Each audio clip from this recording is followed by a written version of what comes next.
எல்லாம் உனக்காக.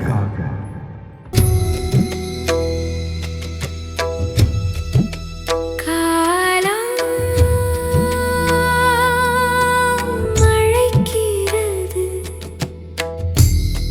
தவக்காலம் அழைக்கிறது. மன்னக வாழ்வின் உன்னதமுணர விண்ணக வாழ்வை மண்ணிலும் கொணர. மன்னக வாழ்வின் உன்னதமுணர விண்ணக வாழ்வை மண்ணிலும் கொணர. மண்ணாயிருக்கும் நாம் மண்ணுக்கு திரும்பும்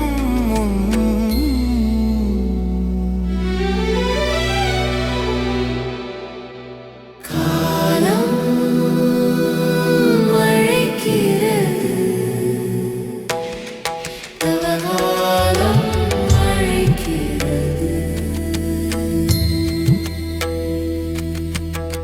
விவிலியத்திலே 2 விதமான நிலைகளை நாம் பார்க்கின்றோம். முதலாவதாக பேதுரு கிறிஸ்துவை மறுதலிக்கின்றார், மும்முறை மறுதலிக்கின்றார். இந்த எண்ணத்தை நாம் சிந்திக்கும்போது அவருடைய பயம் அல்லது பலவீனம் காரணமாக அவர் கிறிஸ்துவை மறுதலிக்கின்றார். இதை போல இன்னொரு விதமான மறுதலிப்பையும் நாம் விவிலியத்திலே காணுகின்றோம். யாராவது என்னை பின்பற்ற விரும்பினால் அவர் தன்னைத்தானே மறுத்து தினமும் தன் சிலுவை எடுத்துக்கொண்டு என்னை பின்தொடரட்டும் என்று ஆண்டவர் இயேசு சொல்லுவதை நாம் லூக்கா நற்செய்தியிலே 9வது அதிகாரம் 23வது வசனத்திலே நாம் பார்க்கின்றோம். இந்த 2 மறுதலிப்புகளுக்கும் இடையே என்ன பொருத்தம் இருக்கின்றது என்பதை பற்றி தியானிக்க நாம் அழைக்கப்பட்டிருக்கின்றோம். நாம் நம்மை மறுத்தல் என்பது நம்முடைய சுயமரியாதையை அல்லது நம்முடைய அடையாளத்தை நாம் மறுப்பது அல்ல. நாம் நம்முடைய சுயநலத்தை, அகந்தையை, பெருமையை, தனிப்பட்ட ஆசைகளை நாம் இறைவனுக்கு ஏற்றவர்களாக வாழ்வதற்காக நாம் விட்டுவிடும்போதுதான் நம்மை மறுப்பவர்களாக நாம் மாறுகின்றோம். இதிலே நாம் இன்னொரு கருத்தையும் பார்க்கின்றோம். ஆண்டவர் சொல்கிறார், தினமும் நம்மை நாம் மறுக்க வேண்டும் என்று. ஆகவே இது ஒரு பயணம். ஏதோ ஒரு நாள் மட்டும் நம்மை நாமே மறுத்துவிட்டு நாம் பெரிய தியாகம் செய்துவிட்டோம் என்று எண்ண முடியாது. ஒவ்வொரு நாளும் நம்மை நாம் தயாரித்து நாம் ஆண்டவருடைய அருகிலே செல்வதற்காக முயல வேண்டும்.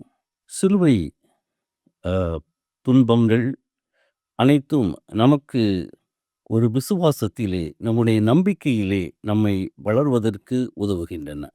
ஆகவே நாம் சிலுவைகளை ஏற்றெடுக்கும் போது நாம் வெறுமனே துன்பப்படுபவர்களாக இல்லாமல் அந்த சிலுவையிலிருந்து வருகின்ற ஆற்றலால் நாம் மாறுபட்டவர்களாக இந்த சமூகத்திலே இருக்கின்றோம்.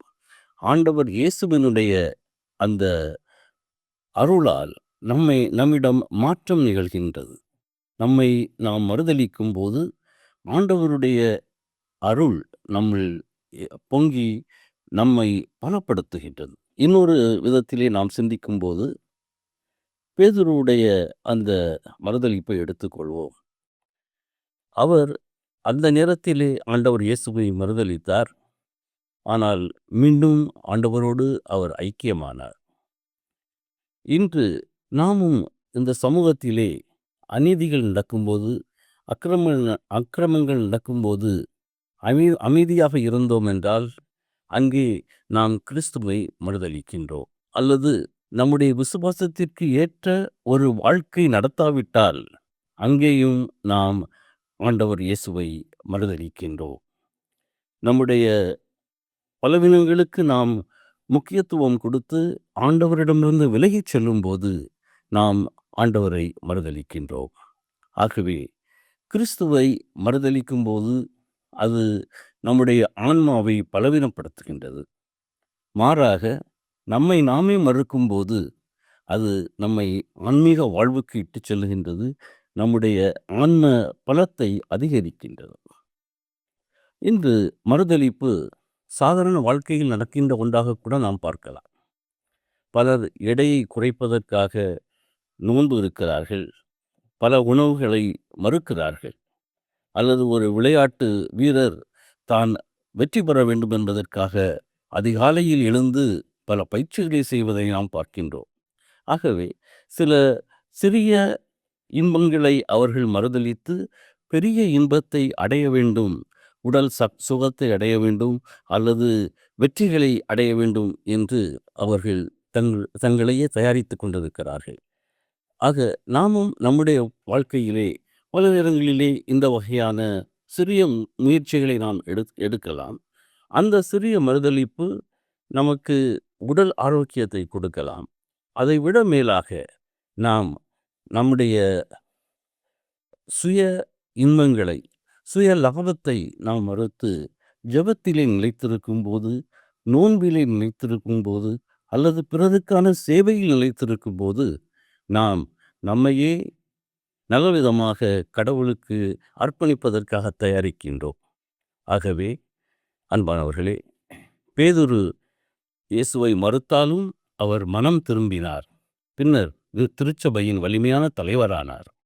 அதைப்போல இந்த தவக்காலமும் நமக்கு பயத்தால் வரும் மறுதலிப்புகளிலிருந்து நம்பிக்கையுடனும் சாட்சி சொல்லும் ஒரு வாழ்க்கைக்கு நம்மை அழைத்து செல்லட்டும். இந்த தவக்காலம் நமக்கு கற்றுக் கொடுக்கின்ற பாடம் தன்னை மறுத்தல், தியாகம் செய்தல், இவை அனைத்தும் கிறிஸ்துவை உண்மையாக பின்பற்றும் சீடத்துவ வாழ்வுக்கு நம்மை அழைக்கின்றன என்பதை நமக்கு தெளிவுபடுத்துகின்றது. மனதை திறப்போமா, மௌனம் களைவோமா. மனதை திறப்போமா, மௌனம் களைவோமா. சிந்தனை சொல் செயல் நித்தமும் சோதித்து அவர் நிந்தனை பாடுகள் உள்ளத்தில் தியானித்து இறையோடும் பிறரோடும் ஒப்புரவாகிட திரும்பி வருவோமா, திரும்பி வருவோமா, திரும்பி வருவோம் நாம், திரும்பி வருவோம்.